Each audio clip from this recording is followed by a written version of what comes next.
Good morning children. Today in English class we are going to discuss about the punctuation marks, which is very important.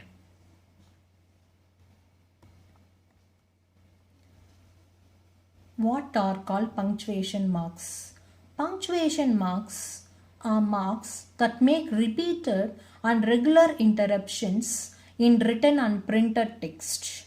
So in between, whenever you're writing a sentence, it will occur in the first letter or at the end or in between it will occur, children. That is what is punctuation marks. Without the punctuation marks, it is difficult to understand the meaning of a piece of text. So punctuation plays very important role. Without this, we cannot understand the whole meaning of it. Okay, the meaning of a piece of a text is very difficult to understand. Punctuation marks are of 4 types. First is punctuation marks of termination, punctuation marks of separation, enclosing marks of punctuation, and capitalization. So all these 4 types we are going to discuss in detail.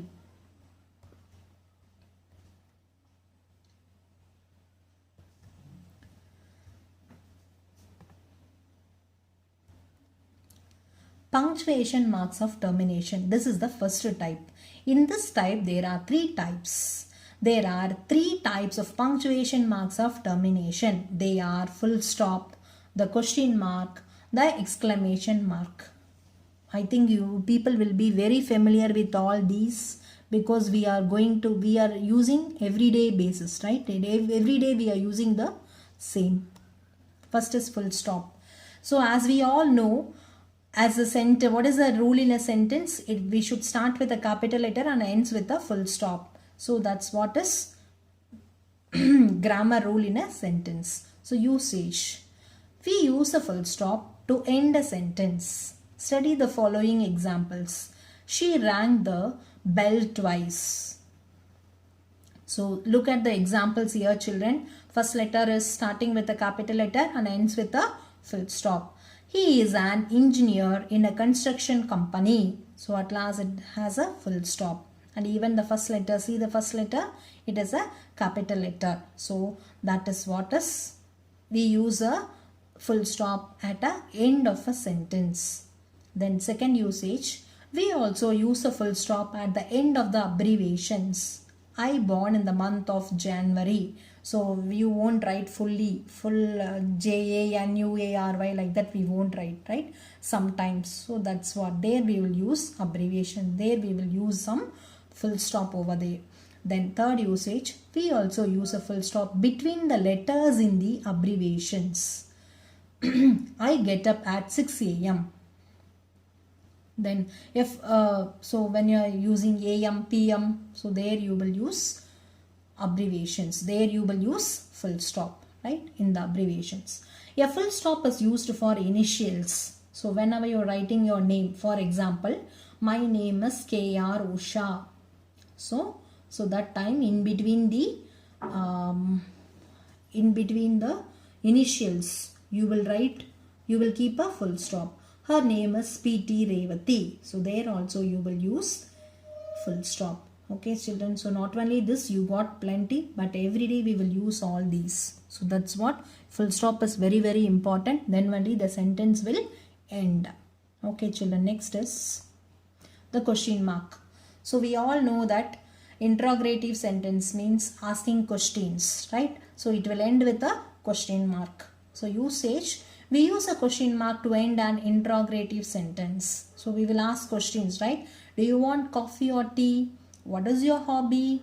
Are you fine? So all these, whenever we are asking some questions or queries, we will use question mark.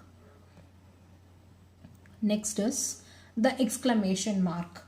An exclamation mark is used after a word or phrase or at the end of a sentence that expresses some strong, sudden feeling of joy, pain, surprise, strong emotion, applause, etc. So exclamation, what is meant by an exclamatory sentence?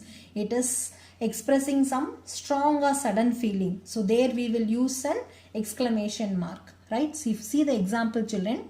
What a pleasant surprise, right? There at the end of the sentence, instead of full stop, you are supposed to use exclamation mark. See to that when you are using exclamation mark, you should not keep a full stop at the end after the exclamation mark. Okay. Then, hooray, India defeats the Australia again, right? So again, see that after hooray we have used exclamation mark. Then, hearty congratulations, you have done it. So when we are appreciating somebody, so we will say hearty congratulations, right? So at that we will make a exclamation mark. Okay, children, I hope you have understood. Next, we will go for the next one. Next is punctuation marks of separation. Under this column, there are 5 punctuation marks.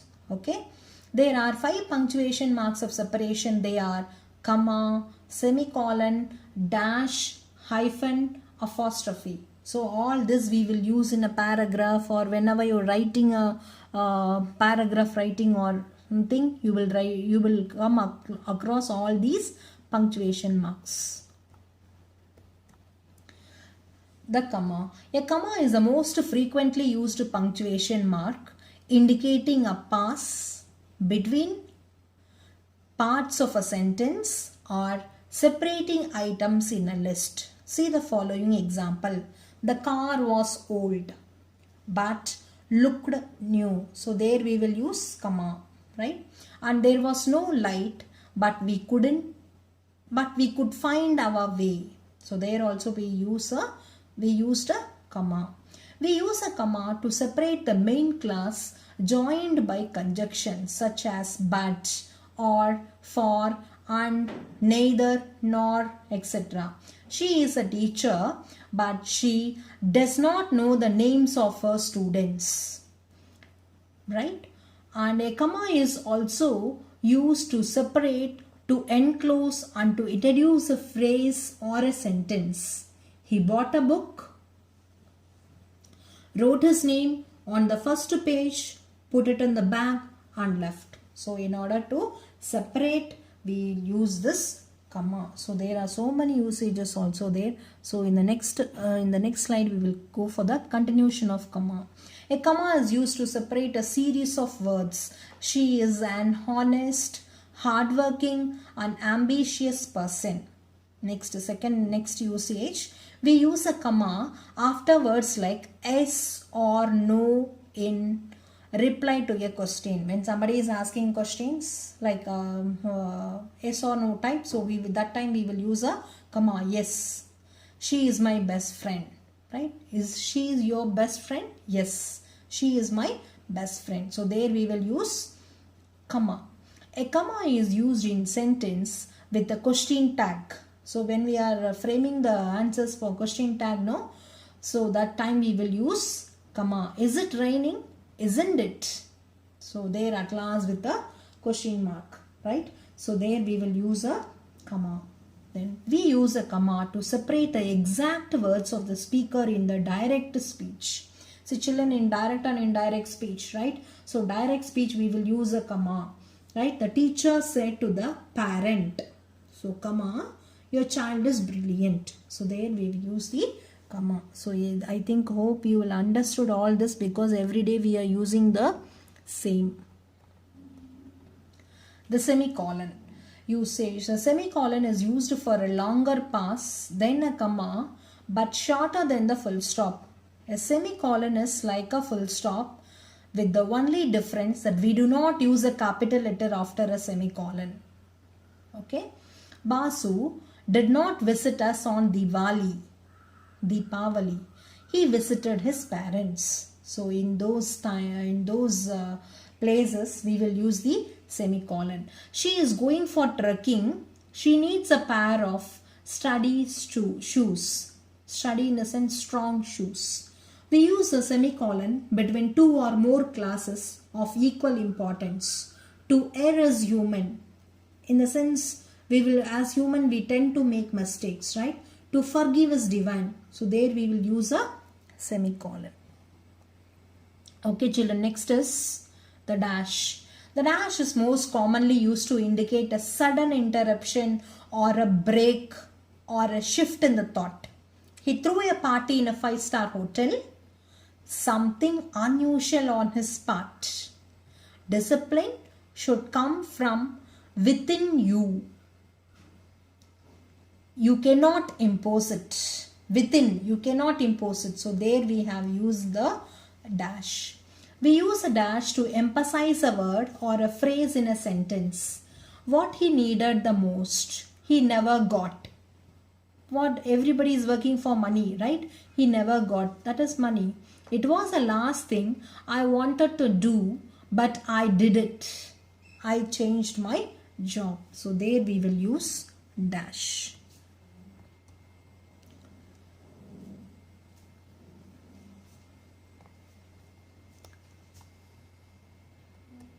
Next is the hyphen.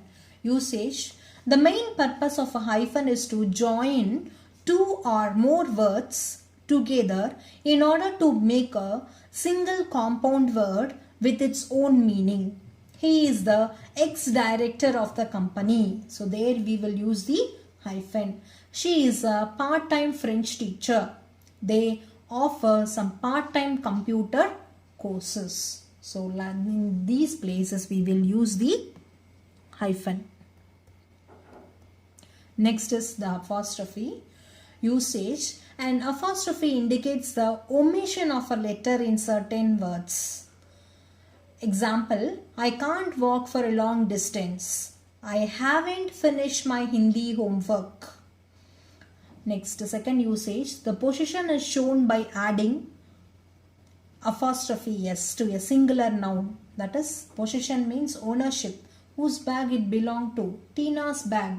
So when we say Tina, s should be apostrophe. So Tina's bag is very heavy. In plural noun, the apostrophe is used after the plural noun. Celebrating the Teacher's Day is a big event in our school. So in those places we will use the apostrophe. Next is enclosing marks of punctuation. The inverted commas. It indicates direct speech. Example, he said to me, I lost everything in the earthquake. So from this inverted commas, we can understand that it is a direct speech, right? So let's wait for her. She may come any time, said our teacher. We also use double inverted commas to denote the title of literary works such as articles, short stories, or one-act plays and short poems. Example, To Clouds, The Gift of Maggie. So all this, when we are using such things, we will use the inverted commas. Next, last one, capitalization. See children, whenever we are using a proper noun, we will use capital letters, right? So where we are supposed to use the capital letters. Using capital letters helps in understanding the meaning of the text faster and with more clarity. Usage. To begin a sentence. Honesty is the best policy. Look at the example children. The first letter is a capital letter. The next usage is all proper nouns. You have to, while writing a proper noun, so you have to use capital letter. Radha is a poor girl. So here R is a capital letter, right? And every word in the names of the following begins with the capital letter. For example, in newspaper and magazines and languages and then religious books, right? And so like that it goes on. So many is there, right? Thank you for watching children. I hope you have understood this. This session will be followed by a worksheet. So you can complete it and you can submit it. Thank you children.